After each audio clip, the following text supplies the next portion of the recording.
Hi there, it's Carol Ann, Queen of Scraps. I'm an independent Stampin' Up demonstrator in Cambridge, New Zealand. And for my December 2024 tutorial for the newsletter, I'm going to make this cute little box, which is great for Christmas gifting. And I'll give you some ideas of things you can pop in it. But first of all, I'll go through making this up. All the measurements, which are metric, are in the link, and hopefully this is going to help you make it. Okay, so first of all, getting ahead of myself here, in landscape, we're going to score it first at 4, 14, 18, and 28. Okay, and then we're going to turn it around and we're going to score it at 4 and 19. I don't know whether I told you what actual size we're making this. We cut this to. So it does need a sheet of 30.5 by 30.5 or 12 by 12. And I just cut it down, cut one piece off it here at 23 centimetres. So the waist bit we can use for tags and other bits, so I'll give you some ideas for that as well. Okay, that's all the scoring. We'll put this aside. And now we need to use our bone folder. As my craft room is in more turmoil than usual, I don't seem to be able to find my bone folder. Apologies. Some of you may know that my father just recently died and things have just been a little bit chaotic here. So I'm going to... This is an alternative. And in fact, when I started off card making, not quite as efficient alternative, I've got to say. When I first started off card making, I actually used a bone-handled knife. Actually, that reminds me, that might actually be better. I think it is better. Here we go. Bone folders are great. I do recommend them. And in fact, I love them so much, I think I've got 3 of them, but I can't find any right now. So, there we go. But I'm getting my mojo back. This is the first time back in the craft room for a bit, so hope you're going to enjoy what we packed together. So I just scored that and then burnished all those fold lines. And this is a modified kind of, what do we call this? A pizza box. It's a modified pizza box.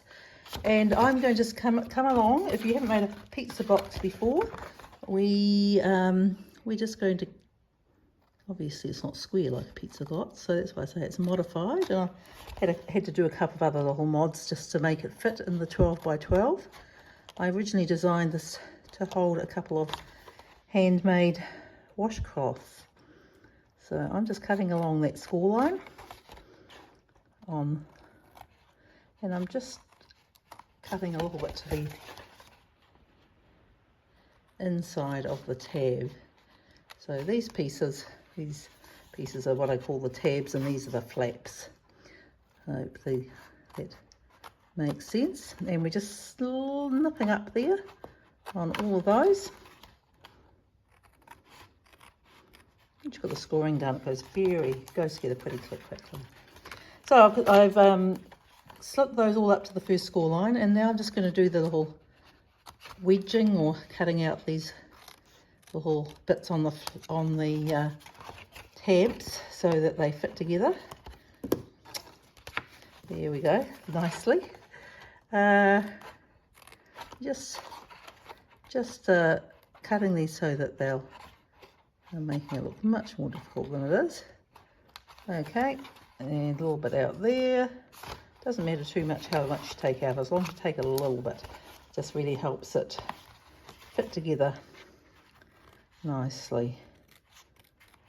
Obviously try and make them moderately even. Some people inspect the insides of your boxes, but you know, no, we don't need friends like that.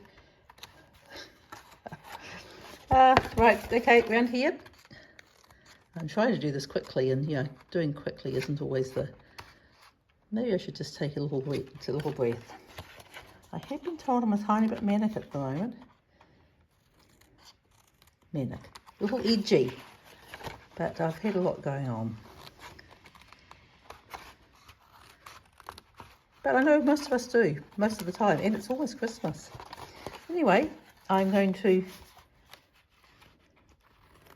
get some of these boxes together, and then my Christmas wrapping will be almost dealt with.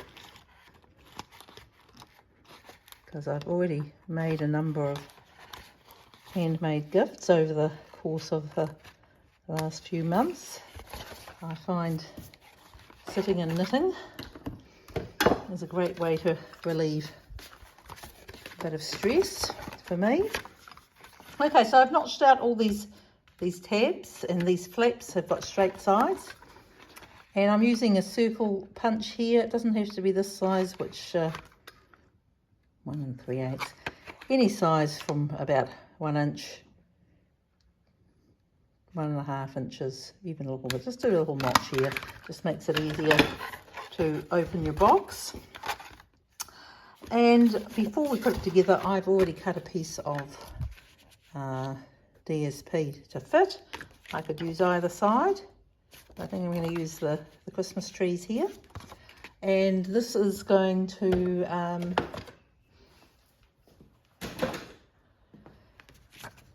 this is from the Reindeer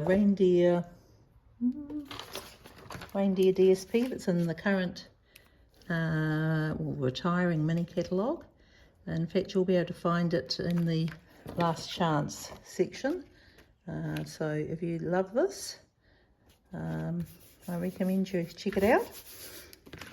So I'm putting that in place first because it's so easy to stick it in when everything's already flat. And there's one more little bit of trimming we have to do. And I'll bring in my trimmer for this.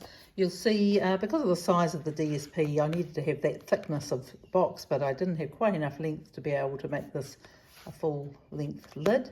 So I've just got to trim these side pieces here to these side pieces, which are 4 centimeters, need to line up with this flap here, which is only 2.5 centimeters. So all I'm going to do is I'm going to pop it into my,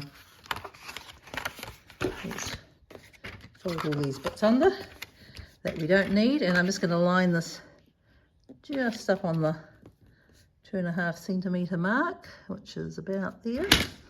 Just going to trim this off, and I'm going to flip it over and do the same on this side.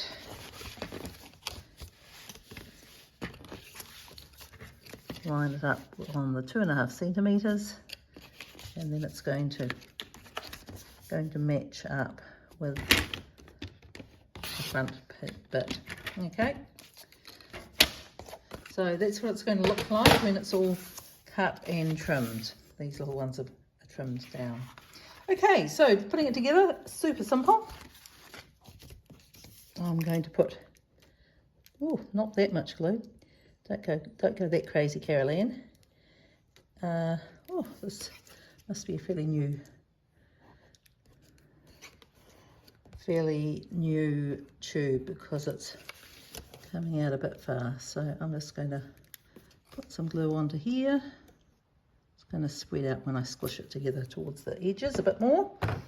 Now I'm going to start off with this bottom bit, which is the base, and I'm just going to bring that corner up there so the straight edge runs along the crease, and then turning it over here, doing the same thing here.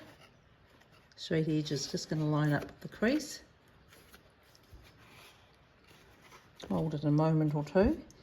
Obviously you can use tear and tape, strong enough for this, but I like the little bit more forgiving nature of the green tombow. So I'm going to now do the top flap. I'm doing either the corners at either end, just because in the past I have been known to stick this bit to the wrong part, and I don't want to do that, especially on camera. So we're just going to tuck that in there. And again, we're lining it up with the crease, Right there, just hold it together for a moment or two for the glue to set. And same on this one, line that up with the crease of the corner. And then we should be able to just pop it in like that.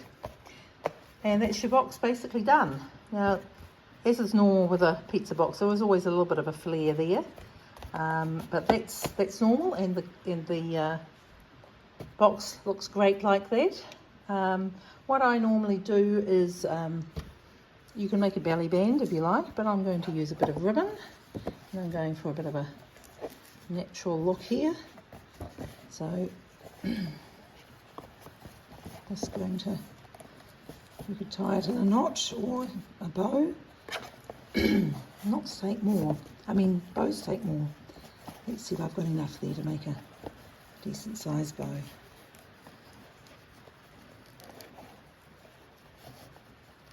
Might need longer tails than that. I think I'm just going to make a, excuse me, I think I'm just going to make a knot on this one. Sometimes with the thick ribbons, they make a really nice band, but they can make a bit of an outsized bow, which isn't always the look I'm going for. Now you can either cut it on a diagonal, but with these wider ribbons I quite often will cut them this way and get a little fishtail. Just fold it in half. And then you've got your little fishtail there. And I already made a little tag from some scraps of the DSP, and I just punched out a little there. And I've got some linen twine, going with a sort of fairly natural look we've got here. And I put some white on the back so you've got a space to write your message. And I'm just going to slip that under there. And tie it around the knot, not too tight because you want it to be able to swing a little bit there. And I'm just going to tie it in a knot. Oops, my finger's a little bit sticky and it doesn't want to come through. There we go. So that's another little gift package done. For an idea of what you can pop in it, I originally designed this for putting a couple of washcloths in to make a lovely present. So these are just little hand knitted cotton washcloths. Make a lovely gift for a baby. These are organic cotton. So I can just pop one in there. I've already got one here folded up, and you could actually fit in a small bar of soap there or something like that, and then it just comes over the top. And I found these are also really useful. The other box I've already got filled has got a pair of handmade socks, custom fit for someone special, and this is a great little gift for putting things like that in, because they can't tell they're socks. Socks are really hard to wrap up and make look nice unless you put them in a box. I think I just need to tie this in a bow. It's a little bit messy like that. Let's see if I can get there. So, can I talk and tie a bow at the same time? No, I don't think I can, because as I say, my fingers somehow got a little bit sticky, and this doesn't want to come through very easily. That's it. Good. Great. Okay, so I'm going to be, I'm offering a special of a free class. You just need to order a packet of 12 by 12 cardstock from me, and you can come along to a free class. I'm running one just before Christmas, and I'm also running one in the new year. Obviously, these make great gift boxes for all year round, and I'd love to hear your suggestions of what you would put in a box like this. Let me know if you're wanting to place an order. At the moment, it's a great time because there's a special free shipping. Or you can add to my order. Okay, I'd love to hear from you, and hope to see you at a class soon.